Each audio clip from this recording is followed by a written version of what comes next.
That was the day I had been waiting for months. After years of keeping to myself in a quiet house in Naperville, I was so excited I could barely sleep the night before. A 7-day cruise around the Caribbean, departing from the port of Miami, with my son, with my daughter-in-law, and with my little granddaughter. I had prepared everything early. Sunscreen, the long floral dress I loved most, the hand-woven straw bag I bought last summer. I even bought a cream-colored wide-brim hat, the kind you usually see in old movies when aristocratic ladies go on holiday, slow and serene. I stood in front of the mirror, tried that hat on, and smiled. It had been a long time since I had something to look forward to. Then my phone vibrated. A message from Jordan, my son. "Mom, we've decided. This time you can't come with us. We want to go with just our real family." I read it again. Once, twice, 3 times. Real family. As if I, the woman who gave birth to him, who raised him alone for 37 years, wasn't real family. Before I continue, if you're watching this channel, please hit subscribe and tell me where you're watching from. We always want to know who this story has reached and where in the world it has touched someone. My name is Laverne Sykes. I am 66 years old this year. My hair has been gray for a long time, but I have never dyed it. My dark brown skin has deep wrinkles around my eyes, not exactly from age, but from years of smiling even when I didn't want to smile at all. I am an African-American woman. Born and raised in Chicago, I worked my whole life in medical administration. I became a widow at 30 when Jordan was only 2. I'm not the kind of person who talks a lot. I don't scream. I don't cry in front of other people either. But when I read that message, I sat down right where I was. The suitcase stood beside me, half open, like a silent mockery. Real family. For 37 years, I worked 2 shifts to pay Jordan's tuition. I skipped weekend outings to save money for his books. I accepted living in cramped apartments so he could attend a better school. And now I wasn't real family. The strange thing was, I didn't feel angry at that moment. Not exactly heartbroken either. What I felt was a cold clarity, as if someone had just switched on a light in a dark room I'd been in for so long, I had forgotten that light even existed. There was one night, when Jordan was 5, he woke up with a high fever. I held him in my arms, wiped the sweat from his forehead, and sang lullabies with no melody, just fragmented whispers from a mother too exhausted to sleep, but too afraid to. Jordan opened his eyes, looked at me, and said softly, "When you're old, I'll take care of you, Mom." I smiled. I kissed his forehead. "I know, baby." Now, thinking back, maybe I believed that promise for far too long. I remember the day Jordan graduated college. He wore a black gown, a square cap, and a radiant smile. I sat in the stands, alone, clapping louder than everyone around me. I didn't have a husband to share that moment with, no close friends beside me, just me and him. After the ceremony, Jordan ran over and hugged me. "Thank you for everything, Mom." I remember thinking, it was all worth it. Now I wonder, worth it for what? Jordan met Hadley Vaughn when he was 29. Hadley was a white woman, golden blonde hair, from a fairly well-off middle-class family in the suburbs. She worked in marketing and always knew how to make a good impression. The first time we met, Hadley beamed and shook my hand very firmly. "Mrs. Laverne, Jordan talks about you a lot." But that smile didn't reach her eyes, and Hadley's gaze, as it swept across my small living room, said more than any words ever could. From then on, everything began to change. Jordan used to call me every Sunday night. After he married Hadley, those calls grew shorter. Then they became once a week, and after that, they only appeared when he needed something. Sunday dinners I used to cook for the whole family, rarer and rarer. Hadley always had a reason. "We're busy this weekend, Mom. We already have plans with my family." I didn't say anything. I only nodded, hung up, and then sat alone at the dining table, in front of the chicken soup I had been cooking since morning. Then came the times Jordan started asking me for money. "Mom, we're renovating the kitchen. The costs went a little over budget. Can you help?" I transferred the money. I didn't ask when he would pay it back. "Mom, our car broke down. The engine has to be replaced.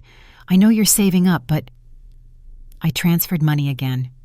I didn't ask anything more. Then came the house. The big house in Naperville, Illinois, one of the most expensive suburbs. Jordan called, his voice full of excitement. "Mom, we found the perfect house, but the mortgage needs a cosigner." I agreed. I paid most of the initial down payment. I covered the mortgage in the months Jordan said he was struggling. For 5 years, I paid nearly the entire debt.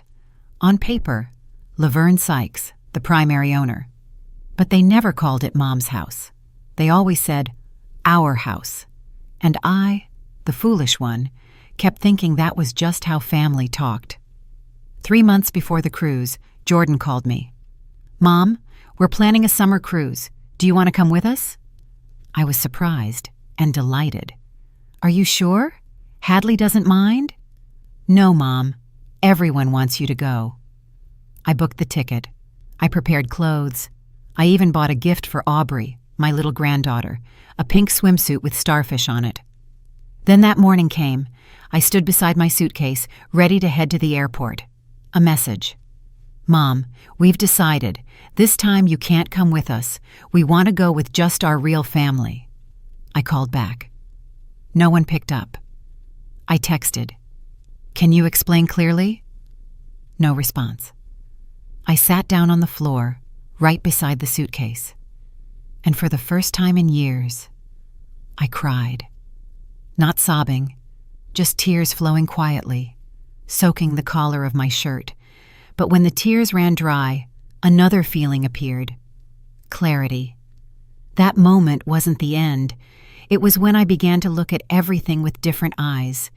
If you've ever been treated like an outsider in your own family, if you've ever given so much, but you're only remembered when someone else needs you, stay.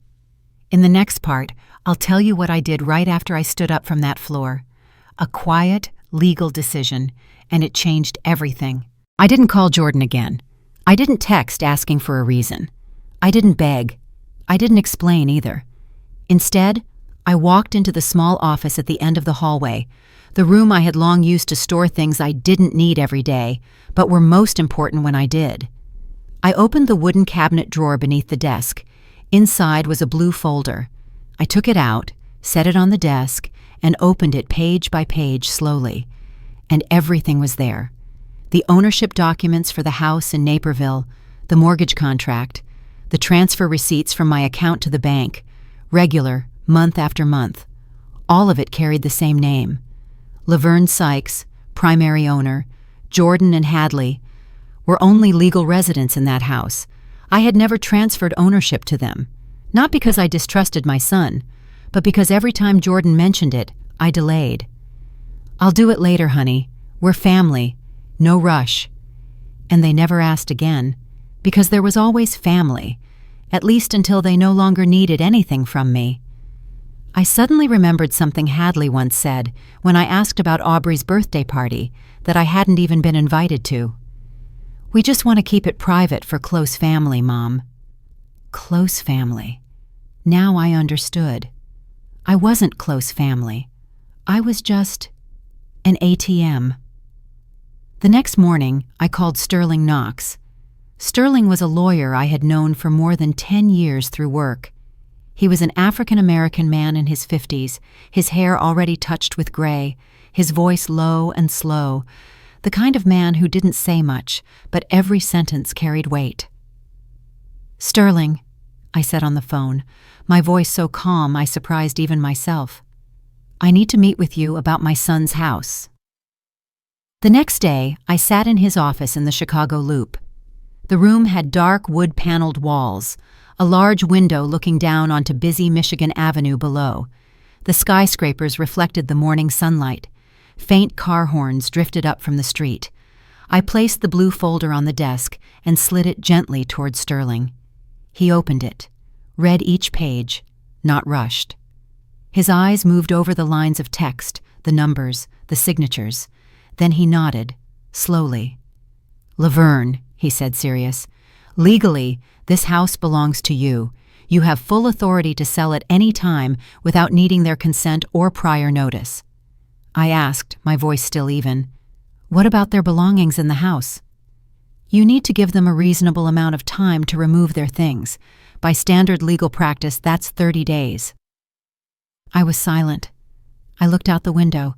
Outside, people still hurried, cars still moved. Life continued as if nothing had changed. But in that room, I knew something had shifted. "I don't want to hurt them," I said softly. "I just want them to understand that every action has consequences." Sterling looked at me for a moment, then nodded. "I understand. And I think you're doing the right thing."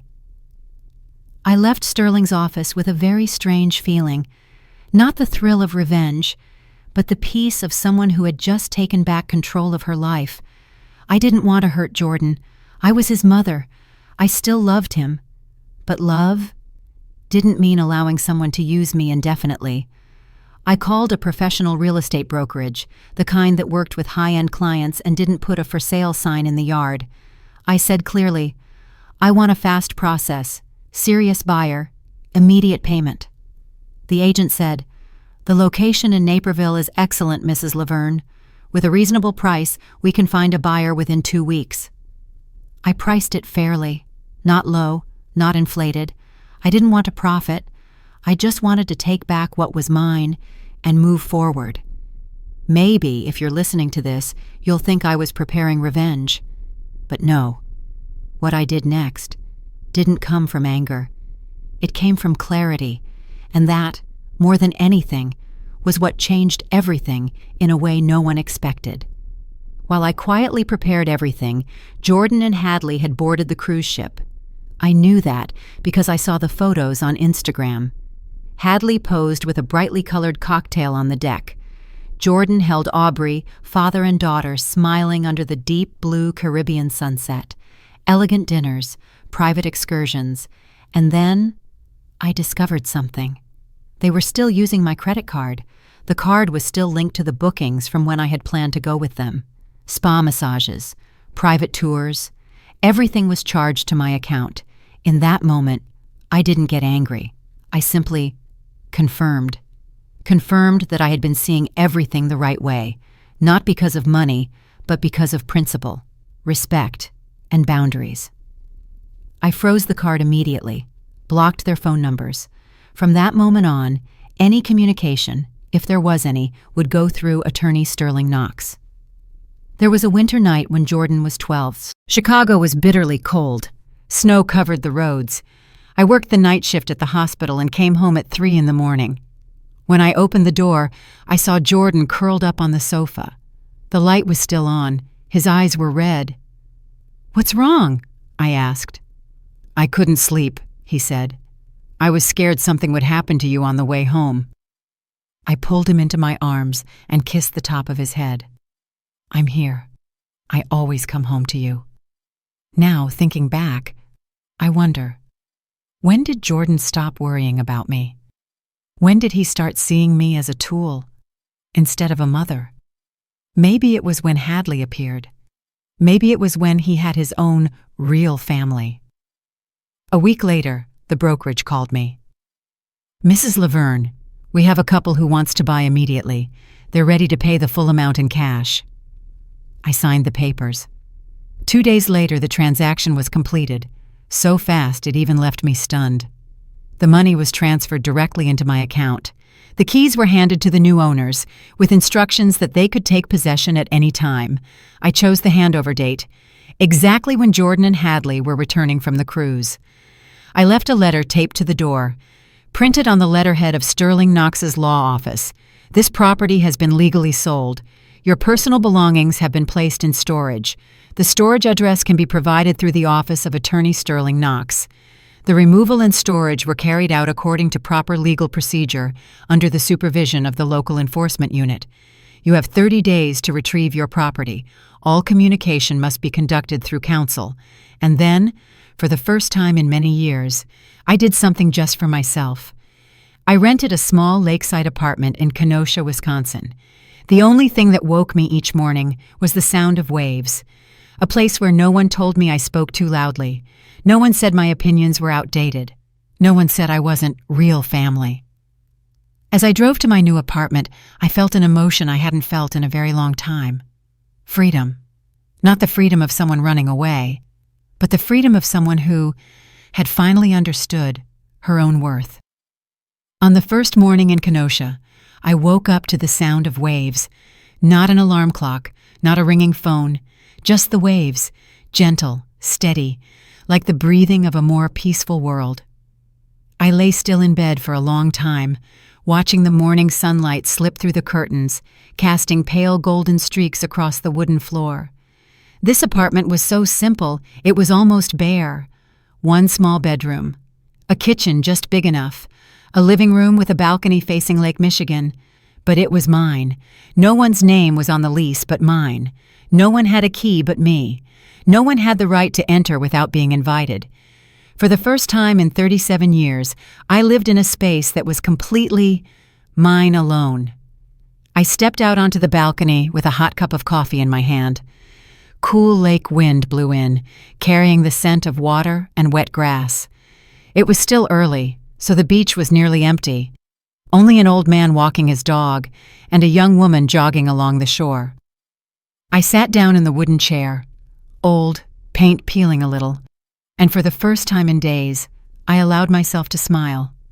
Not a forced smile, not a smile to hide something. A real smile, from deep in my chest, where something had been clenched for too long and now was finally beginning to loosen. I had turned off my phone last night. I knew that when Jordan and Hadley got home, or rather, got back to what used to be their home, and saw the paper taped to the door, a storm of calls would come. But I wasn't ready yet. I needed this moment. This quiet, clean moment, untouched by anyone else. Around 10 in the morning, I turned my phone back on, only to check whether Sterling had contacted me. And just as expected, the screen exploded. 25 missed calls, 17 text messages, 7 voicemails, all from Jordan and Hadley. I didn't open a single message. I didn't listen to a single voicemail. Instead, I called Sterling. "Good morning, Laverne." His voice was calm as always. "As we anticipated, they've reached out. A lot." "What did they say?" "Basically, you had no right to do this. It's their house. They have nowhere to live." Jordan also said they've paid many contributions over the years. Something tightened in my chest. Guilt. But I pushed it aside. "How did you respond, Sterling?" "Exactly as we agreed. I said, the ownership is in your name. The transaction is legal. They have 30 days to retrieve their belongings from storage. I also made it clear, you don't want direct communication. Everything goes through my office." I exhaled in relief. "Thank you, Sterling." "Laverne," he paused, "they may sue you. You understand that, right?" "Do they have any chance of winning?" "Very low. There are no transfer documents, no written commitment. The law is on your side." I nodded, even though he couldn't see it. "All right. If they want to sue, then let them sue." After I hung up, I went back out to the balcony, but this time, I didn't feel as light as I had that morning. Guilt began to seep in, little by little, like water slipping through a crack. Jordan was my son. He had lived in that house for 5 years. Aubrey had grown up in that house. Was I being too cruel? Those thoughts kept circling in my mind. But then I remembered. I remembered the message. We want to go with just our real family. I remembered the times I only found out about Aubrey's birthdays through photos online. I remembered the way Hadley looked at me, like she was looking at an obstacle, not family. I remembered the money I transferred without ever asking when it would be repaid, and I remembered, most clearly, the feeling of standing alone in the living room, suitcase in hand, reading that rejection. No, I wasn't cruel. I was just finally clear enough to stop. That afternoon, my phone buzzed. A notification from Instagram. Hadley had posted. I hesitated for a moment, then opened it.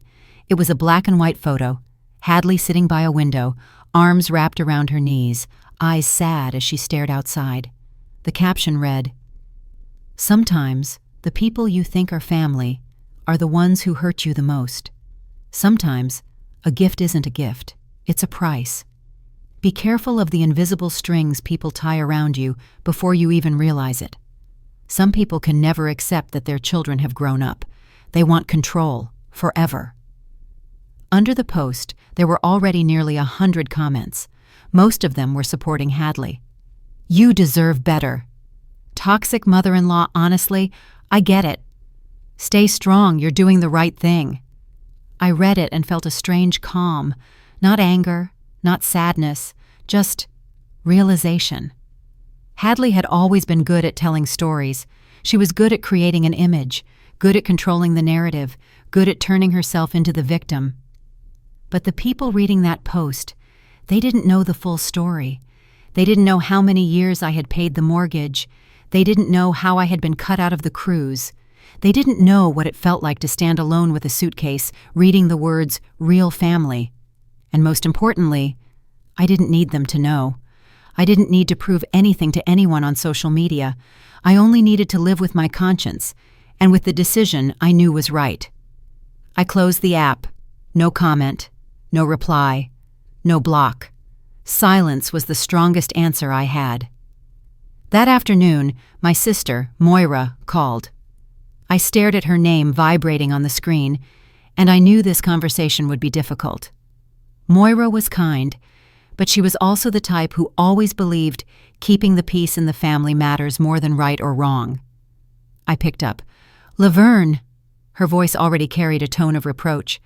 "I just talked to Jordan." I said nothing. "Are you crazy? You sold their house? The house they've lived in for 5 years? The house Aubrey grew up in?" I took a deep breath. "The house isn't theirs, Moira. It's mine. My name is on the paperwork. I paid most of the contributions." "But that's your child. That's family." There it was again. Family. "You know," I said, my voice still calm, but harder now, "the word family has been used to pressure me for years. When they needed money, that was family. When they needed me to watch Aubrey so they could go out, that was family. But when it came time to invite me on the cruise, suddenly I wasn't real family anymore." Moira fell silent. "What are you talking about?" I told her about the message, about being excluded from the trip, about my credit card still being used when I wasn't even there. When I finished, there was a long silence. Then Moira sighed. "You selling the house, I think that's a bit too much." "Do you know what's too much?" My voice trembled slightly, not from weakness, but because emotion finally surged out. "Too much is me paying that mortgage for 5 years, and then 1 month after I made the final payment, they texted me to say I wasn't real family. That's what's too much, Moira. As for me, I only exercise my legal right over property that belongs to me." Moira didn't know what to say.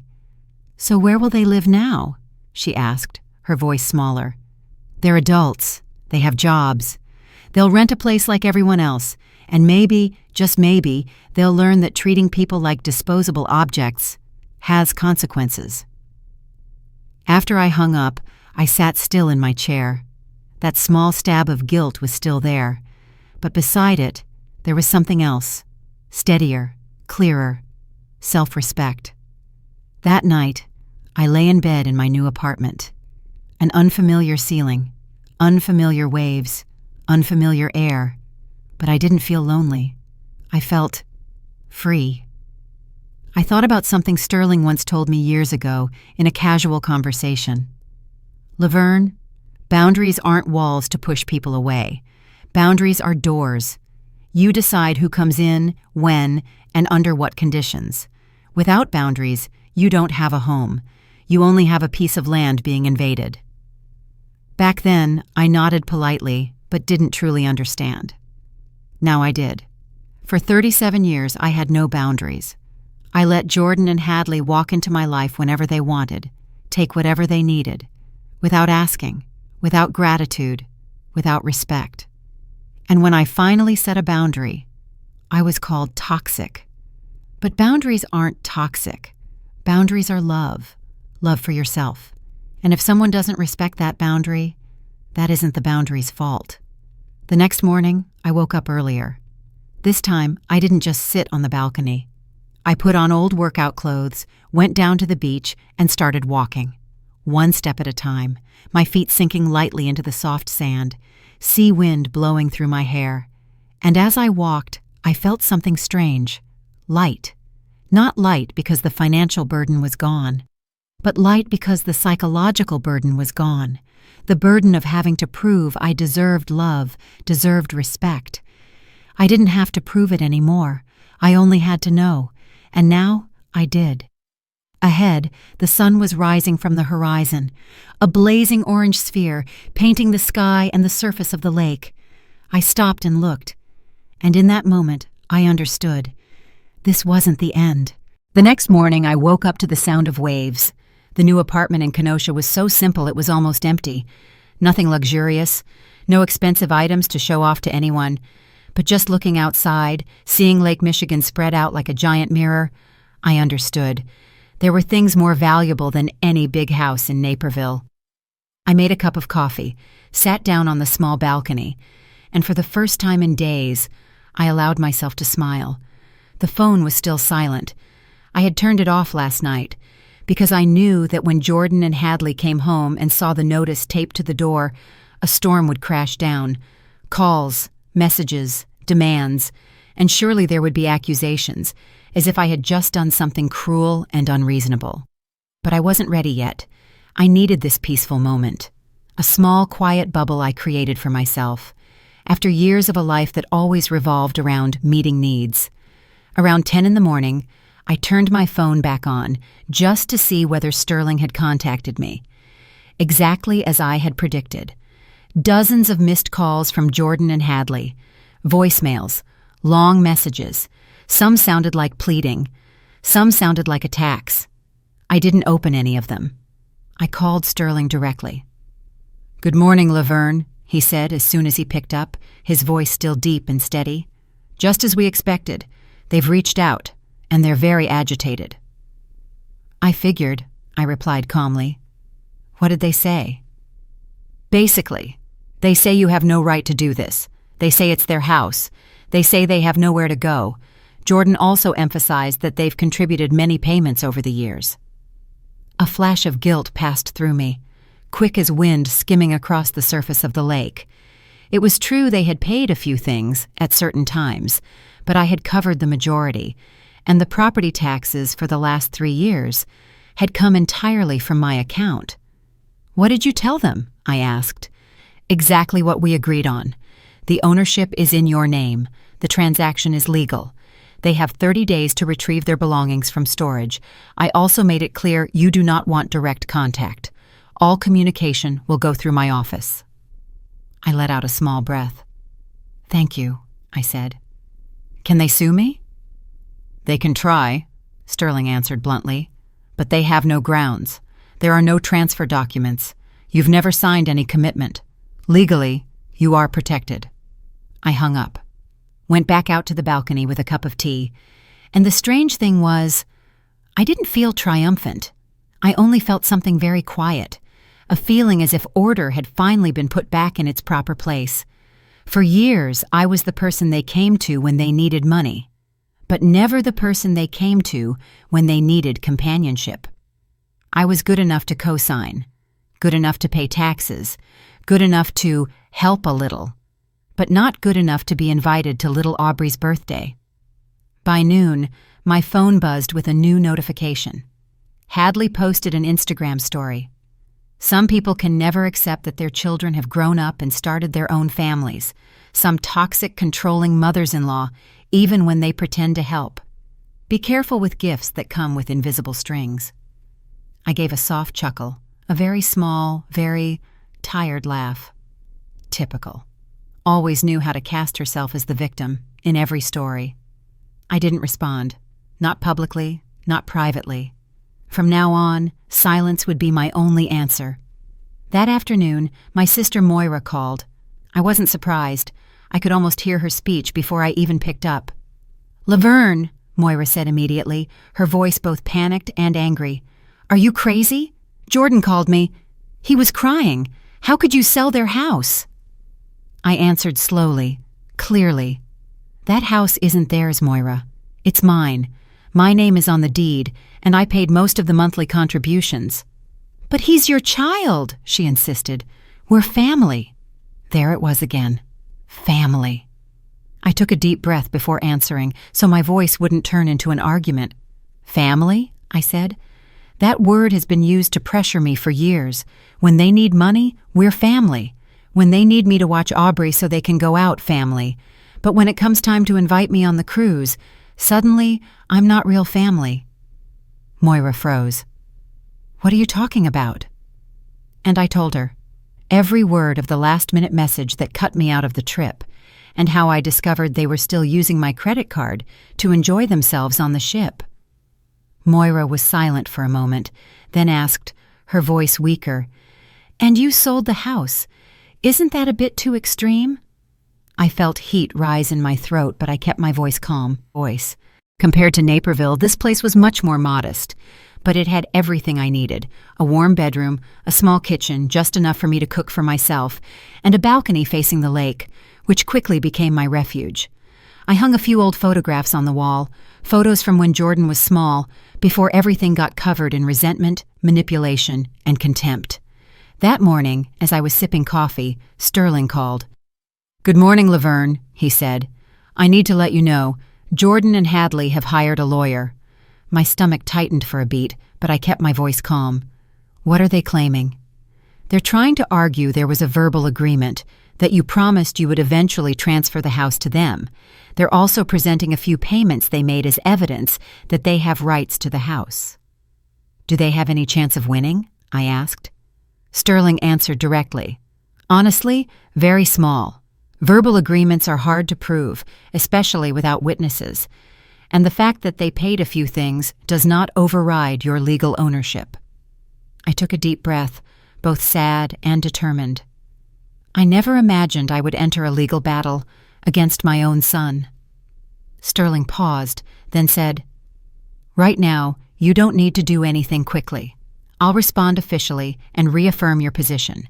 If you want, we can propose a settlement, reimburse the payments they can prove they made as a gesture of goodwill without acknowledging any ownership rights." I agreed, not because I wanted to smooth things over with money, but because I wanted clarity. I was not holding on to anything that wasn't mine. I didn't need their money. It was never about money.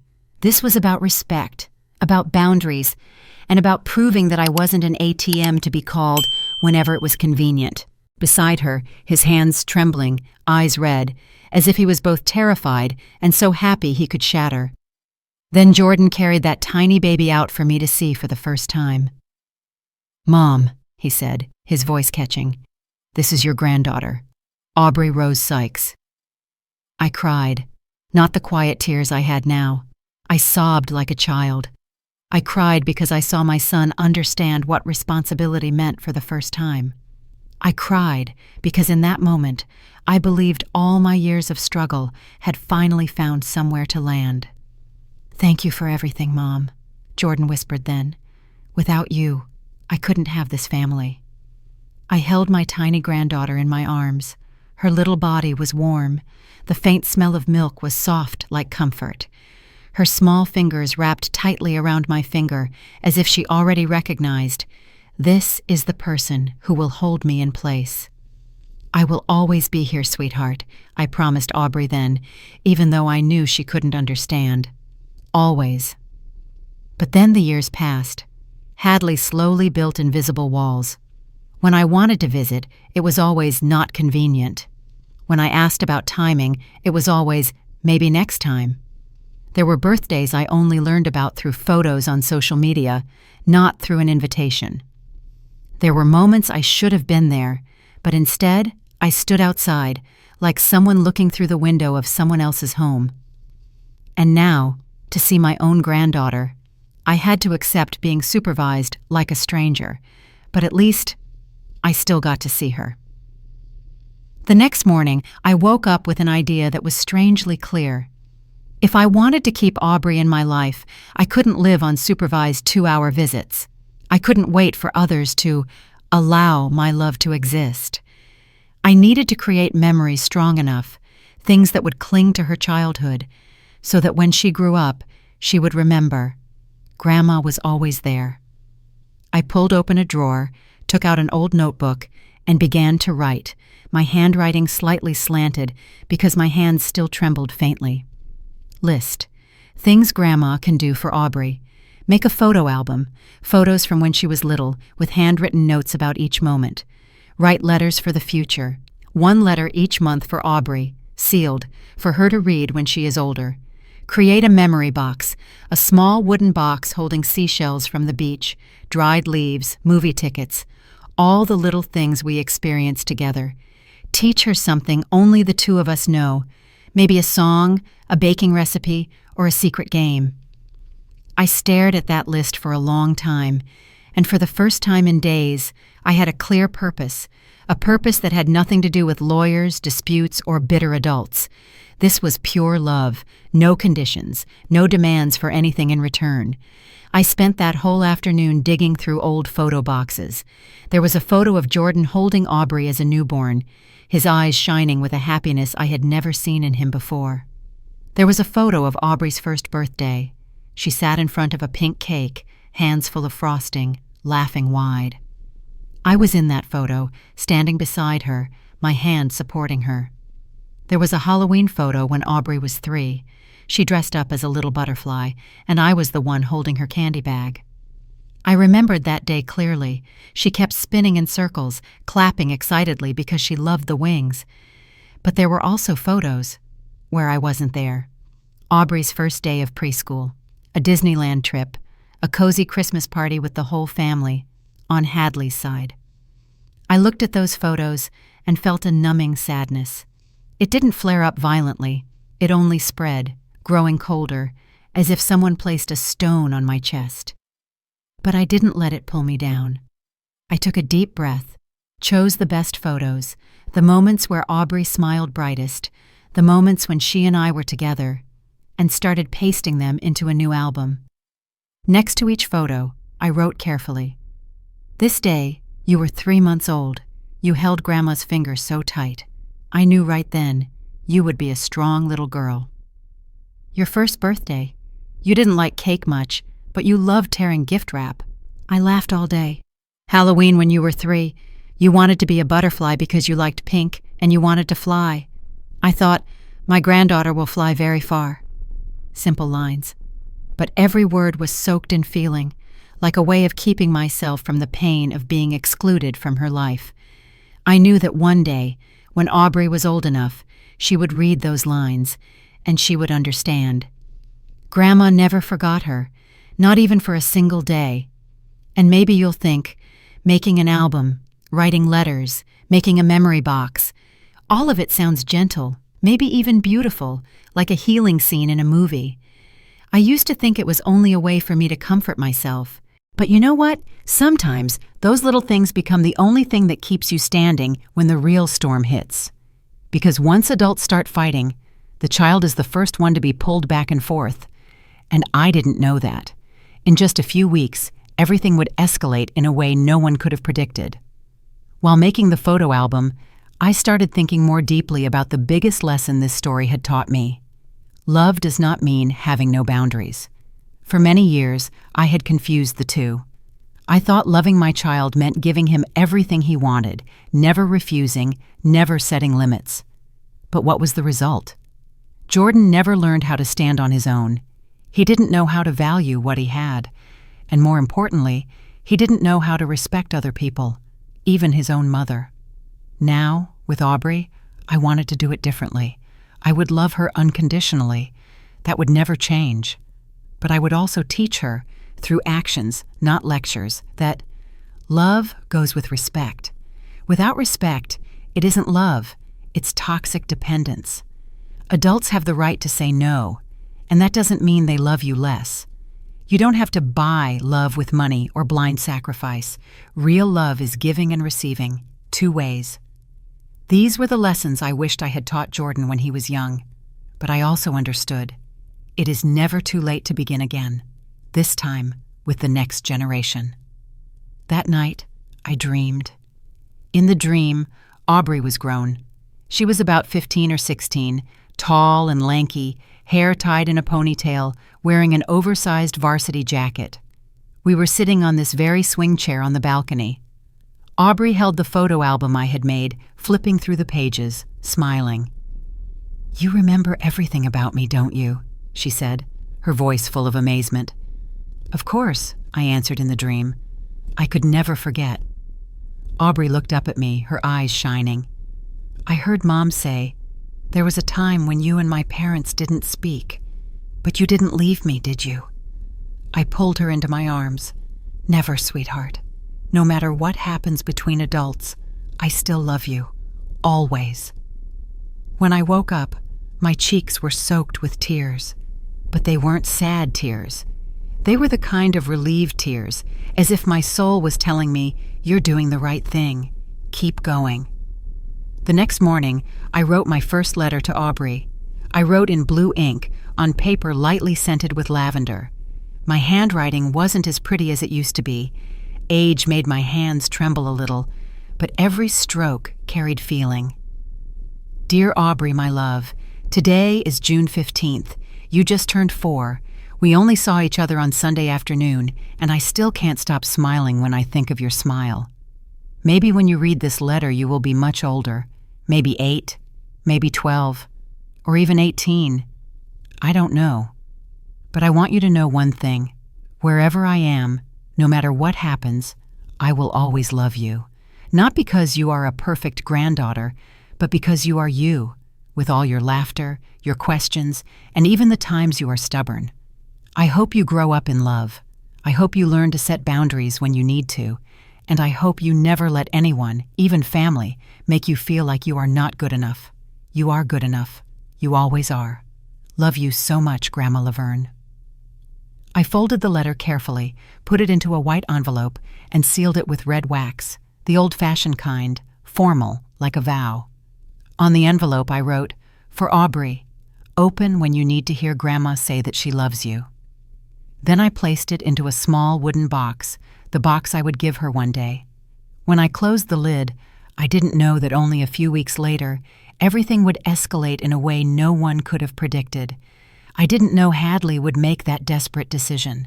I didn't know I would have to face the greatest fear of a grandmother, losing my granddaughter not to illness or an accident, but to the recklessness of a mother in too much pain. But that night, sitting on the balcony with the wooden box beside me, I felt at peace, because I knew, even if the storm came, I had done what a grandmother should do. I had loved. I had remembered. I had prepared. And when Aubrey grows up, wherever life takes her, she will know one thing for certain. Grandma never left her. Not for a single day. 1 week after Aubrey's visit, Sterling Knox called me. His voice carried a hint of cheer, rare for a man as consistently composed as he was. "Laverne, there's news. Jordan and Hadley's lawyer has just proposed a settlement." I sat down on the edge of the bed, feeling as if the story had just taken a sharp turn. I looked around my small apartment. Everything was too quiet, the kind of quiet that makes you hear your own heartbeat. "What kind of settlement, Sterling?" "They'll withdraw from the dispute over you selling the house. In exchange, they're asking that you reimburse the contributions they can prove they paid, and they'll adjust the value according to the law." I frowned. Part of me wanted to laugh at the familiar audacity. They always knew how to turn everything into, "you must do the right thing," while their version of the right thing always benefited them. Why did they change their minds so fast? Last time they wanted to fight to the end. Sterling paused, then spoke slowly, as if weighing every word so he wouldn't break me further. "It seems something was exposed, something that would seriously weaken their position. There are emails between Jordan and Hadley discussing how they might obtain the house through other legal mechanisms, without waiting for you to transfer it voluntarily. And in one email, Hadley clearly states, there was never any verbal agreement that you promised to transfer ownership to them." My stomach twisted. So this wasn't just ingratitude or indifference. It was a plan, a deliberate plan to take what belonged to me. Legal, in the way they calculated, and moral in the way they told the story to themselves. I swallowed hard, my throat dry and raw, as if I had just swallowed sand. "Where did those emails come from?" "They're not saying," Sterling replied. "My guess, someone close to them thought things had gone too far, so they sent it to counsel to avoid a long case they couldn't win." I fell silent. Not because I had nothing to say, but because too much came at once. In my mind, memories rewound like an old tape. The times Jordan called Mom, his voice sweet as honey. The times Hadley smiled politely. The Sunday dinners thinning out until they disappeared. And that message, real family, like a slap. Part of me wanted to take this to court and expose everything, show everyone how they had manipulated me, how coldly they had calculated. But another part, the wiser part, the more exhausted part, understood that ending quickly is sometimes how you save yourself. "What do you advise?" I asked.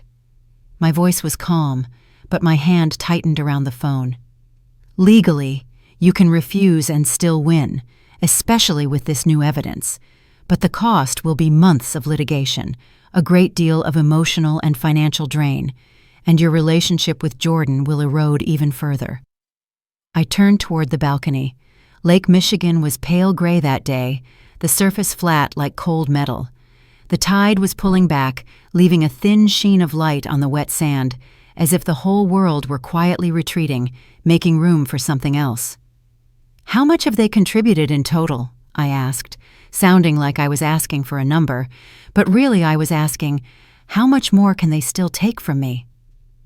Based on what they've submitted as proof, about 30% of the home's value over the last 2 years. I calculated quickly in my head.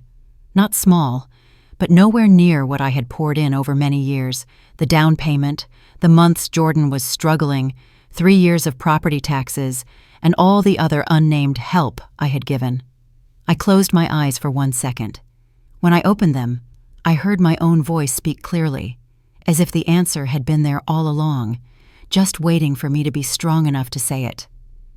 "I'll accept the settlement, Sterling." He went quiet. "Are you sure?" "I'm sure," I said. "Reimburse what they can prove, adjust it fairly under the law. I don't want to owe them anything, and I don't want them to have any right to tell the story that I kept something that wasn't mine." Sterling exhaled lightly, like a man who had just seen an emergency exit open. "I understand. I'll require them to produce a detailed list and documentation. Everything must be transparent." I ended the call and sat still for a long time. No music, no voices, only the wind and the steady hum of the refrigerator. I realized something cold. I no longer cried over Jordan. It still hurt. The pain was still there. But the tears were gone. In their place was clarity. And clarity is sometimes more frightening than grief, because it makes you see everything exactly as it is. If you're listening this far, you might think, so that's it. The settlement is signed, the money is paid, everyone goes their separate ways. I used to think so too. I used to think my family was only going through a legal conflict. Lawyers, emails, paperwork, accusations. I used to think the worst thing was being called toxic, being smeared, being turned into the villain in someone else's story. But there are moments when you realize when someone loses the argument, they'll find another way to win. And that way always targets your weakest point. For me, that weakness had a very small name, Aubrey. 2 months after Hadley's failed crisis, everything shifted from tense to dangerous. Legal measures went into effect. The court approved an order preventing Aubrey from being taken out of the city without written consent from both parents. The school was also clearly notified. Aubrey could only be released to her parents or to people who had been authorized in advance. We had to arrange alternating schedules so Aubrey wouldn't be left alone with Hadley for long stretches of time. Amid all the tension, we still tried to keep the child's rhythm normal. Sundays with Grandma, building sandcastles, collecting seashells. But a cloud hung over everything, the fear that one moment of inattention, and Aubrey would be pulled out of our lives because of adult bitterness. Up to that point, I still believed I had control of the situation. I still believed paperwork could hold boundaries, that a court order could keep a child safe. But I forgot one thing.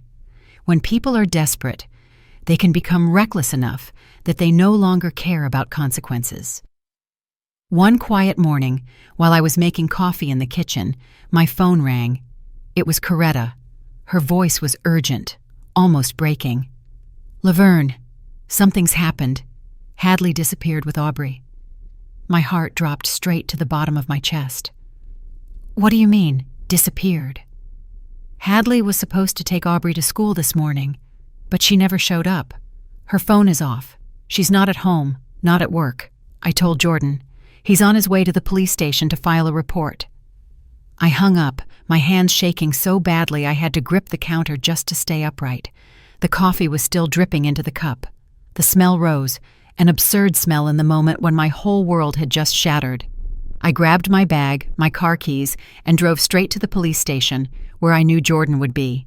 On the way, thousands of worst-case scenarios flashed through my mind, fast as lightning, sharp as knives. When I arrived, Jordan was speaking to an officer at the counter, his face pale. The dark circles under his eyes were stark, as if he hadn't slept in days. "We've activated an Amber Alert," the officer said. "Neighboring states, airports, bus stations, train stations have all been notified. The court order prohibiting taking the child out of the city without both parents' signatures has also been entered into the system." Jordan turned to me, his voice so tight it was almost snapping. "What do we do now, Mom?"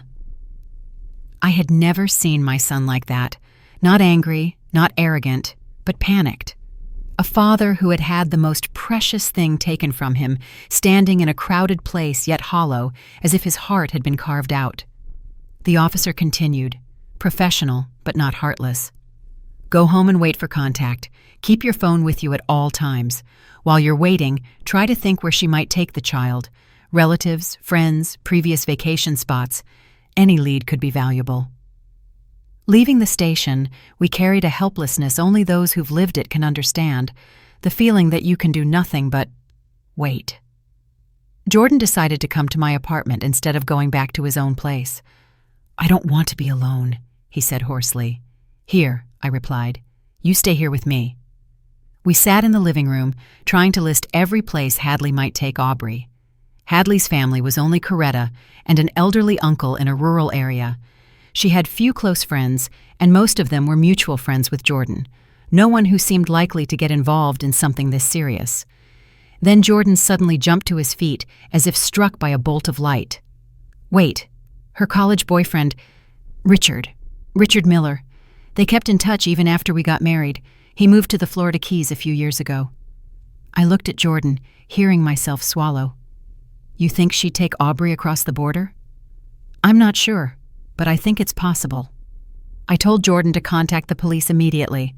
While Jordan was calling, my phone buzzed, a text from Coretta. "I found something in Hadley's room. You two come right now."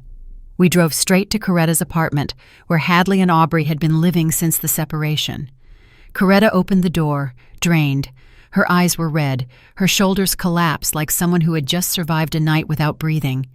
She handed Jordan an envelope like she was passing over a timed bomb. Inside were bus tickets heading toward the Mexico border for Hadley and Aubrey. Along with that was a handwritten letter addressed to Coretta. Jordan read it out loud. His voice shook with anger, yet he still tried not to break. "Mom, when you read this, we'll be far away. I can't stand watching my daughter be controlled by Laverne and Jordan. I can't let her grow up believing money and power matter more than love and family. I'm taking her somewhere we can start over without interference. Please don't try to find us. This isn't goodbye. It's only temporary separation. When things calm down, I'll contact you again. Hadley." Jordan crushed the letter in his fist. "Money and power matter more than love?" he said, as if he couldn't believe it. "How can she twist everything into that?" Coretta lowered her head, her voice choking. "I'm sorry. I should have realized sooner. I should have done something to stop it." I stepped forward and placed my hand on Coretta's shoulder. "This isn't your fault, Coretta. Hadley is an adult.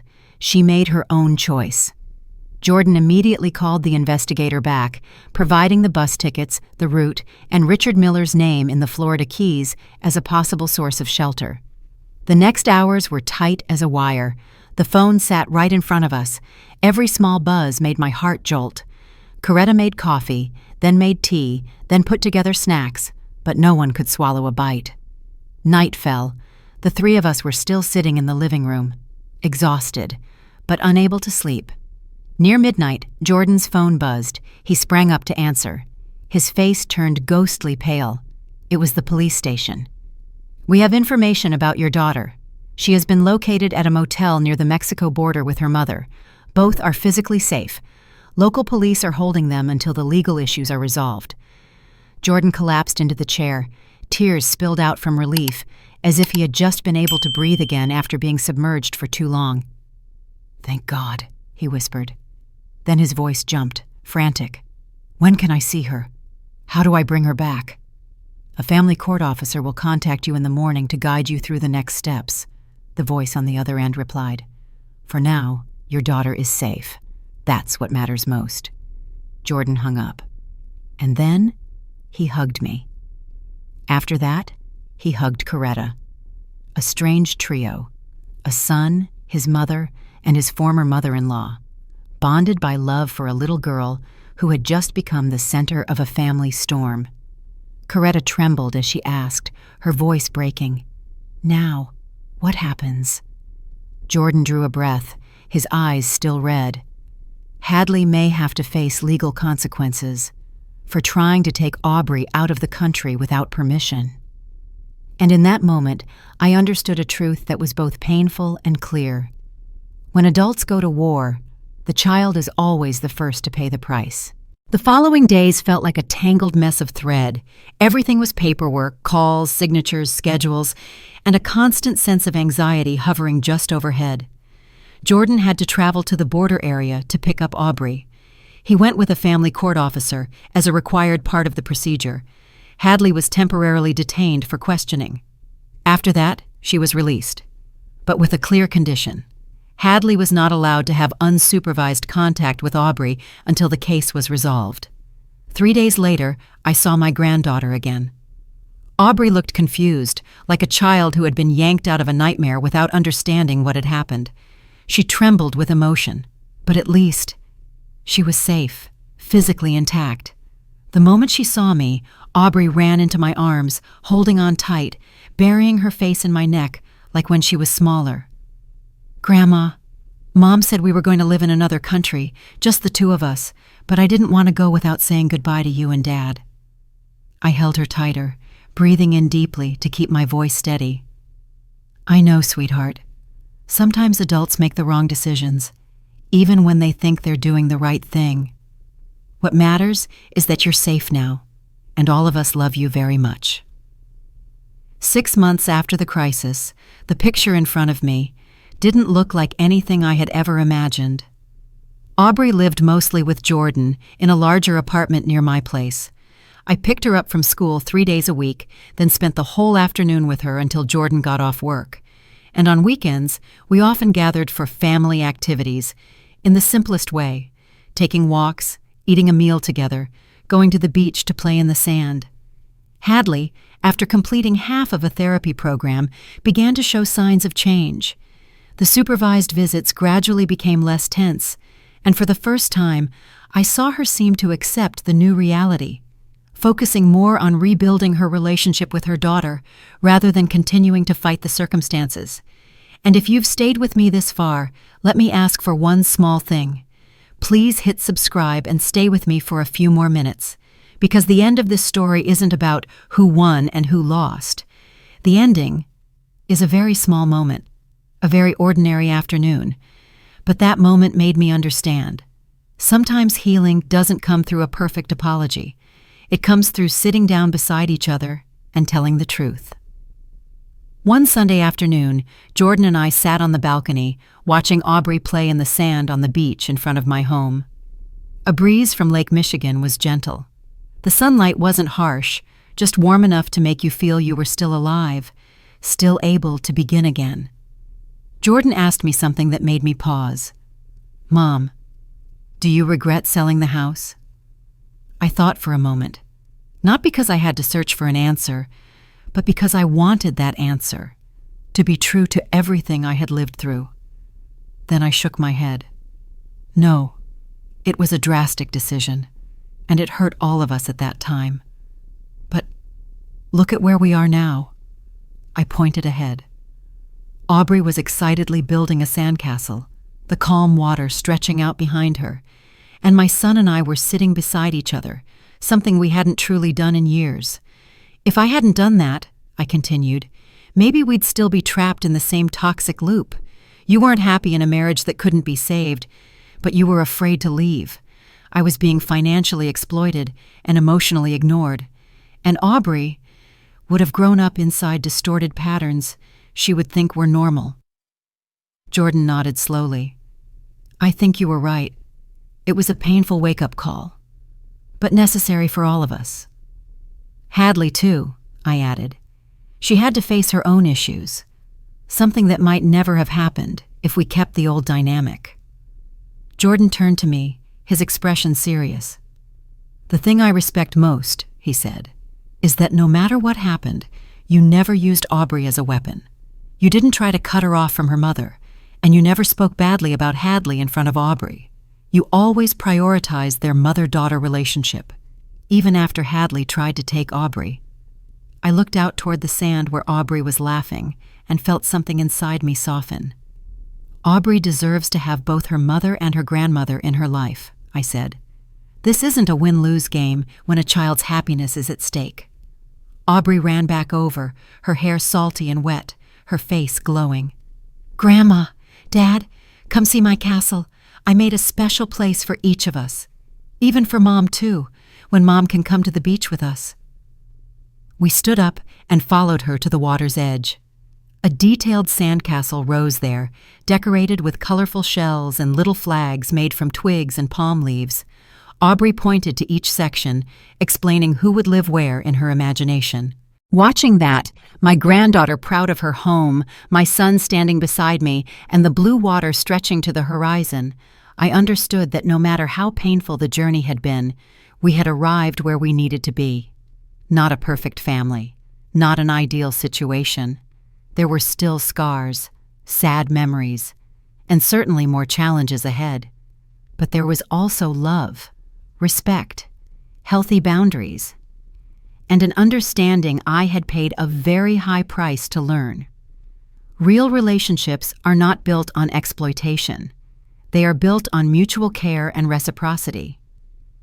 The house I once sold, in the end, was only a physical structure, walls and a roof. But home, I realized, is not a place. Home is the people you choose to walk with and the relationships built on respect. Peace comes when you respect yourself, as much as you once tried to respect others. As sunset turned the sky and the water orange, Aubrey held my hand on one side, Jordan's hand on the other. Today is the best day ever, she said, with the wholehearted certainty only a child can have. And in that moment, I couldn't disagree. After the storm, we found not only calm, but clarity. After pain, we rediscovered not only joy, but wisdom. And after all those years of always putting others first, I finally learned the most important lesson of all. To truly love someone the right way, you first have to know how to respect yourself. As I close my story as Laverne, I understand that home isn't bricks or tiles. Home is the people you choose to keep and the boundaries you set so love can be safe. I didn't win or lose against anyone. I simply chose dignity, so I could love my son, my granddaughter, and myself in the right way. Jordan learned responsibility and maturity. Aubrey found a calm embrace to grow within, and Hadley, through a winding path, was forced to face her own cracks. A family can only endure when it comes with respect and boundaries, forgiveness with backbone, and love with principles. And what about you? In your family, what boundaries have ever protected love from being harmed? If you were in my position, What would you do to protect a child while still holding compassion for the adults? Share in the comments. Maybe your story will become light for someone who feels lost. And if this journey touched you, please hit subscribe to stay with me. Each week, we'll sit down again, like a warm conversation, gentle but deep, through the next stories. See you in the next one.